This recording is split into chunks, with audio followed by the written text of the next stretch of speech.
mas maganda po talaga na ma-explain natin kasi po kapag ka po iba ang nadidinig nila, ibang mga naratibo, maaari talaga sila magkaroon ng hindi tamang pag-unawa sa nangyayari sa kasalukuyan.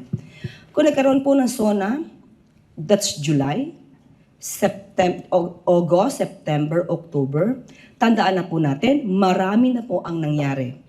Nandiyan na po yung mga freezing of assets na in order ng AMLAC.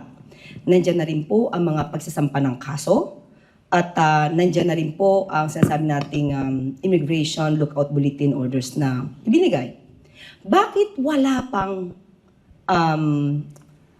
pang whole departure order?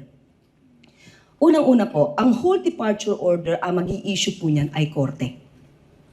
So dapat malaman po nila na lahat po ng ginagawa ngayon ng administrasyon at ng mga law enforcement agencies ay naaayon sa batas. Hindi po natin basta-basta maaaring tawagin o sabihin na isang tao ay hindi ka pwedeng magbiyahe. Yan po naman ay lalabag sa batas. Dahil lahat naman din po tayo ay may freedom of movement. Yan po ay isang constitutional right.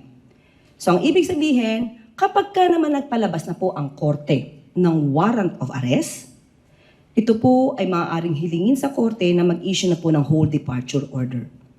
So, sa mga naiinip,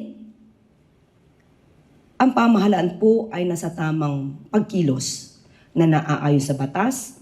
Nagmamadali, yes, minamadali lahat, pero hindi natin mamamadali ang lahat, pero mag-violate tayo ng batas at ng human rights.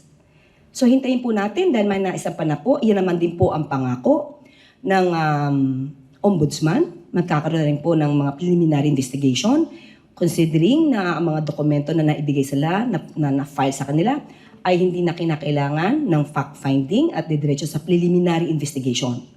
So hindi po kasi, gusto pong ipaalam sa mga kababayan natin, hindi po agad na pagkabigay po ng complaint, hindi na po dadaan sa preliminary investigation, hindi po maaari mangyari yon.